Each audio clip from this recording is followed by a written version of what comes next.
I never imagined my life would feel this small. The bills were stacked like a wall. I couldn't climb rent overdue, lights flickering, fridge mostly empty. I was doing everything I could to hold on, but the ground beneath me kept slipping. I wasn't lazy, worked hard. Every day, I showed up at the office 10 minutes early, stayed 20 minutes late, smiled through the weight of it all, but smiling didn't pay bills and responsibility didn't write checks. It had been 4 months since my divorce, not the explosive kind, just a slow, quiet drifting away until one day he left.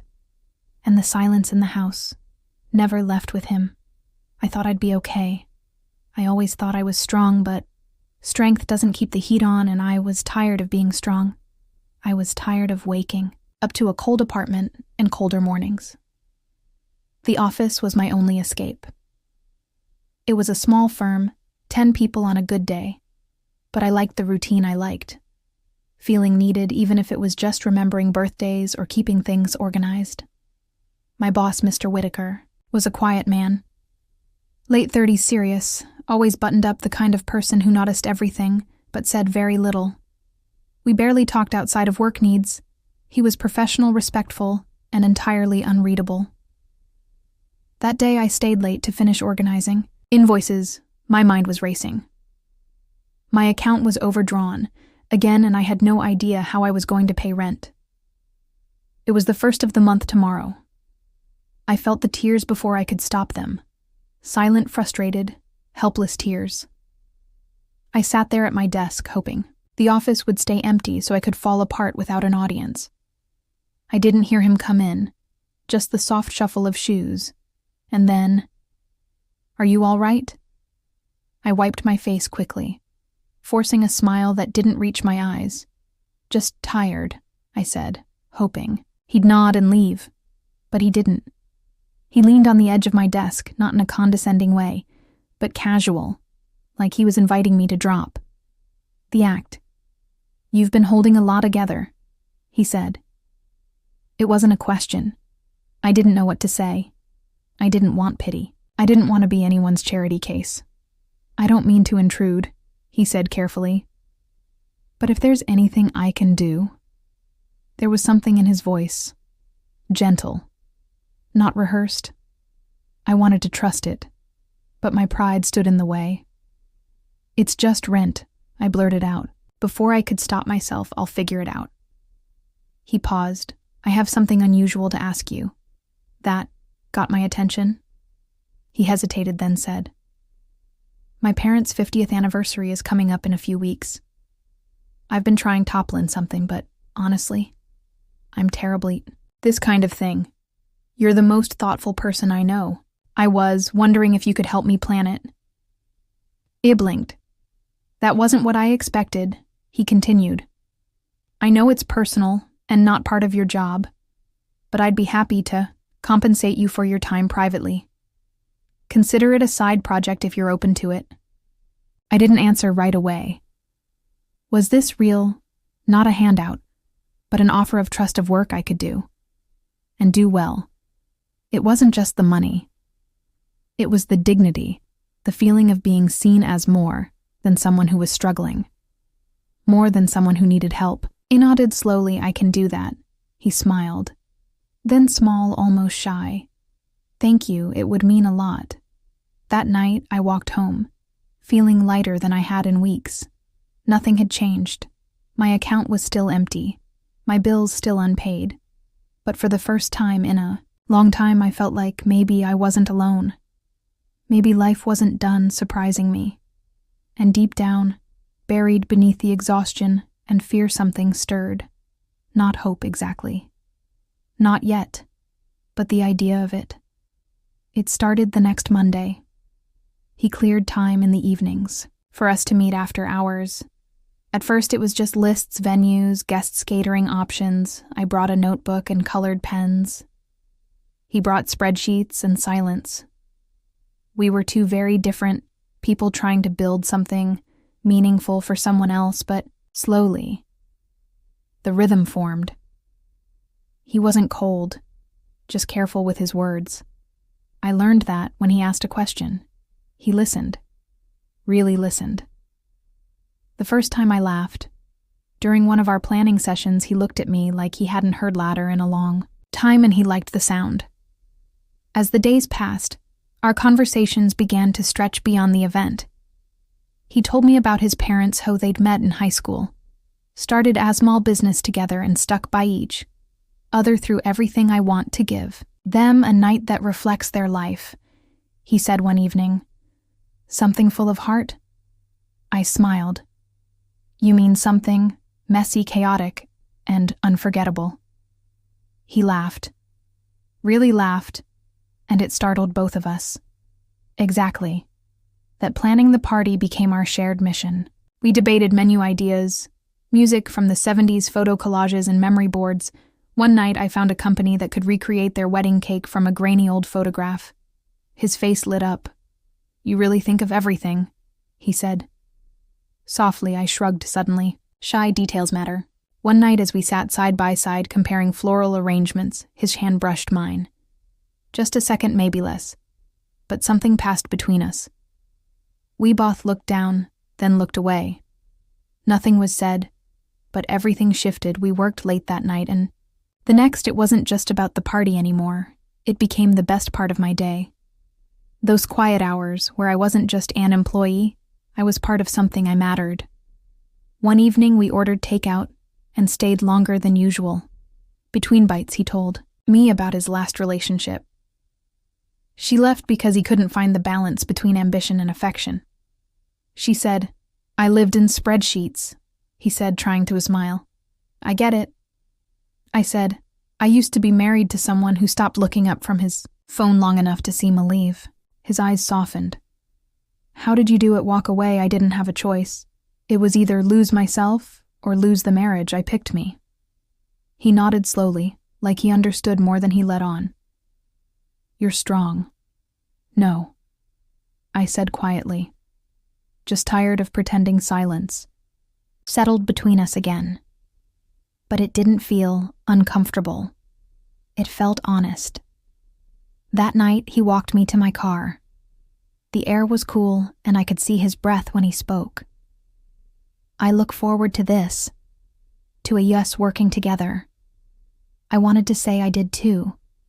I wanted to tell him that for the first time in years, I felt awake again, seen, appreciated, capable. But the words stayed stuck in my throat. Instead, I said, me too. By the second week, we were finishing each other's thoughts. He'd bring something, and I'd already have it on my list. I'd make a suggestion, and he'd already emailed the contact. There was an ease between us that had nothing to do with the party anymore. It was unspoken, but it filled the space between us like music without words. He came into the break room one morning with 2 coffees. I figured you could use a second cup. I took it with a surprised smile. Are you reading my mind now? Just your routine, he said with a wink. That small gesture meant more than any bouquet of flowers ever could. It meant he noticed that I wasn't invisible. I caught myself watching him sometimes, the way he rolled up his sleeves, the way he smiled. When something came together, he was handsome. Yes, but it was more than that. It was the way he carried himself. Quiet strength, unforced kindness. And every time I caught him looking at me, he didn't look away. Not anymore. I wasn't foolish. I wasn't rushing toward anything. But something was growing between us. Something gentle, sincere.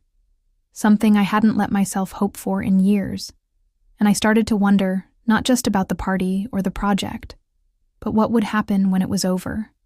The anniversary arrived on a cool Saturday evening, the kind that whispers of beginnings. Everything was ready. The lights strung up in soft gold, the tables dressed in linen and roses, the photo wall arranged like a museum of love.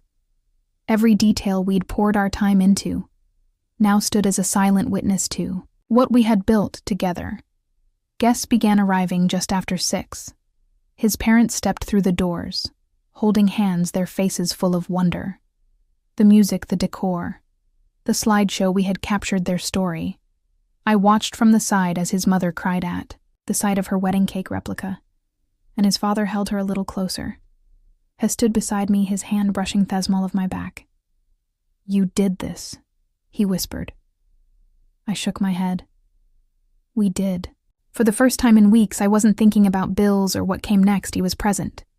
The moment felt like a breath I'd been holding, finally released.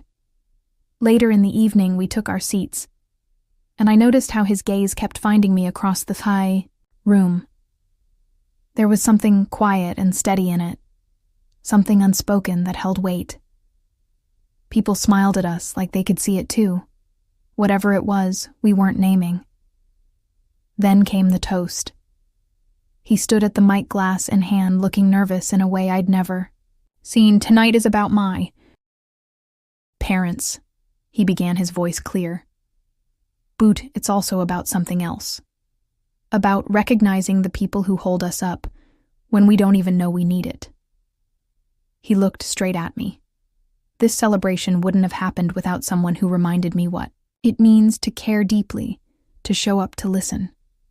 Someone who reminded me that love isn't just something we remember. It's something we choose every day. I felt the room melt away.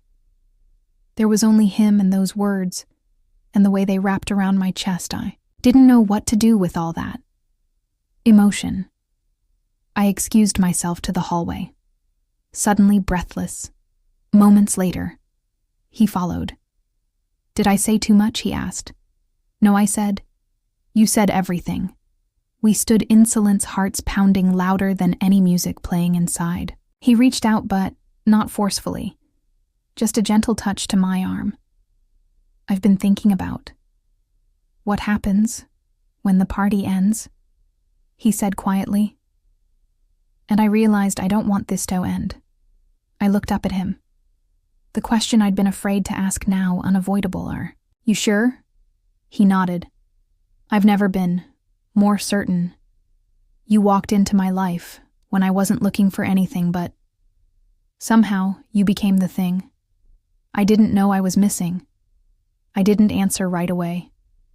The weight of his words filled the space between us. My mind flickered with doubts. Was this just the glow of a shared project, the high of success? Or was it something more, but deep down? I knew because I felt safe when I was near him. I laughed more, stood taller, breathed deeper. This wasn't a rescue, it was a connection. We walked back inside, together, not touching, not speaking, but the air between us had shifted. People were dancing. His father winked at him. His mother hugged me like I was family. Then the song changed. An old ballad from the 70s. He extended his hand. "Dance with me." I took it. We didn't talk during the dance, we didn't need to. The way he held me said everything, gentle, certain, note rushed. I leaned into him and let myself feel what I'd been pushing away for weeks. When the song ended, he didn't let go right away. "You feel like home," he whispered that night as the party wounded down and we collected leftover cake and folded tablecloths. I saw his parents dancing alone in the corner, 50 years of love and still holding each other like the world hadn't changed. I realized then that love doesn't always arrive in fireworks. Sometimes it shows up quietly through planning, a celebration, through late-night conversations, through shared purpose. And sometimes when you think you're just trying to survive, life brings you someone who reminds you how to live. The days that followed felt like waking up in a different life. One where everything looked the same but carried a new kind of meaning. Monday morning came as it always did. But this time when I walked into the office, his eyes met mine, not with polite acknowledgement, but with warmth. A quiet, shared understanding passed between us. Something had changed, and neither of us wanted to turn back. We didn't rush into labels or grand declarations. Instead, we let the connection deepen in its own time. We found new excuses to spend time together. Coffee runs that turned into walks in the park. Project updates that became hour-long talks about childhood memories, past heartbreaks, and favorite books. There was no pressure. No pretending, just two people rediscovering joy in the presence of each other. One Friday evening, as we sat side by side in his office finishing up reports, he leaned back in his chair and asked, "When's the last time you did something just for you?" Thought about it. I can't even remember. I've been so busy just surviving. He smiled. Then let's change.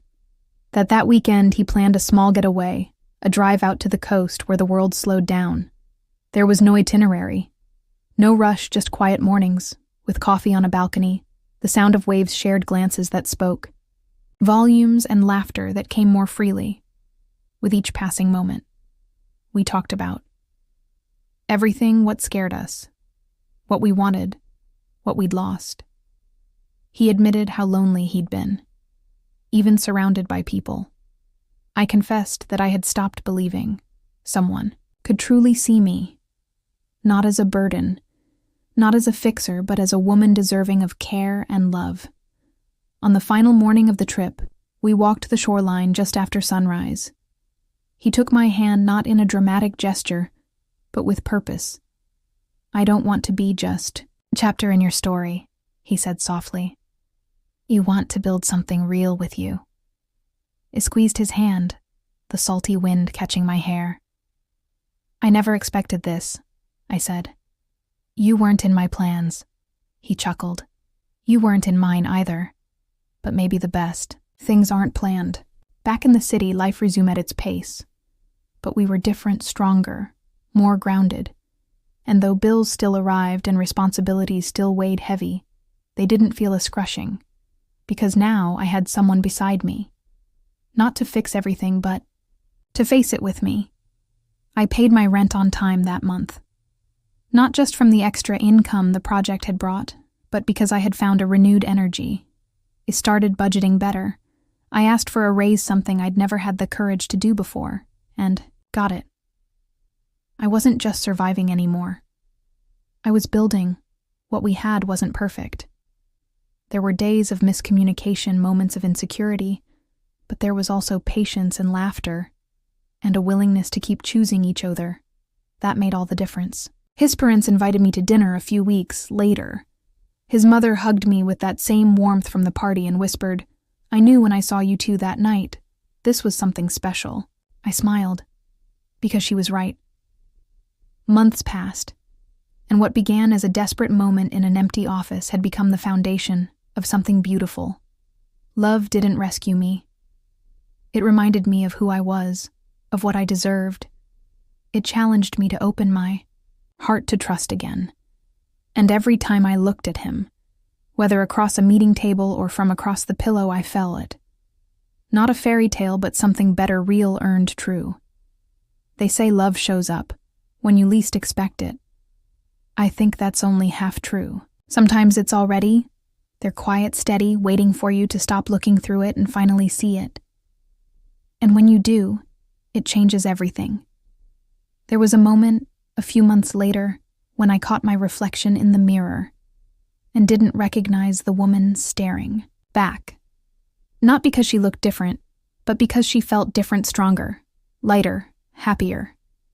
It wasn't the kind of change that happens overnight. It was quiet, built from days of small decisions, tiny risks, and one unexpected connection that turned my world upside down. He and I had found a rhythm, one that wasn't perfect but was real. We still had our separate lives, jobs, obligations, family, but we showed up for each other in the ways that mattered. He made space for me, and I let myself take it without apology. One evening, after a long day, we sat together on my couch. No big plans, no special occasion, just us. He raked for my hand like he always did, and said, "You've changed everything for me." I smiled. "You reminded me of everything I forgot I could be." We didn't need fireworks or dramatic gestures. We had something better, consistency, kindness, and a quiet passion that lived in the way he remembered how I took my tea, or how I knew when. He needed silence instead of words. It wasn't about who saved who. It was about two people who had lived enough life to know what they didn't want and finally found in each other what they did. Some nights, I still think about how it all began with bills. stacked on my table and a pit in my stomach. I never expected help, let alone something as extraordinary as love.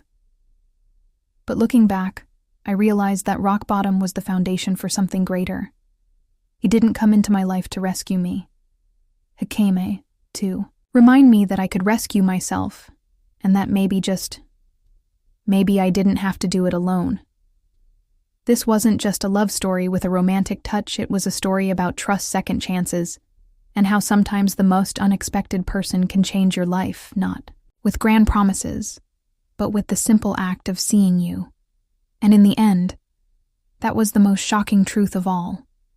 Not that I fell in love with my boss, but that for the first time in a long time, I fell in love with myself.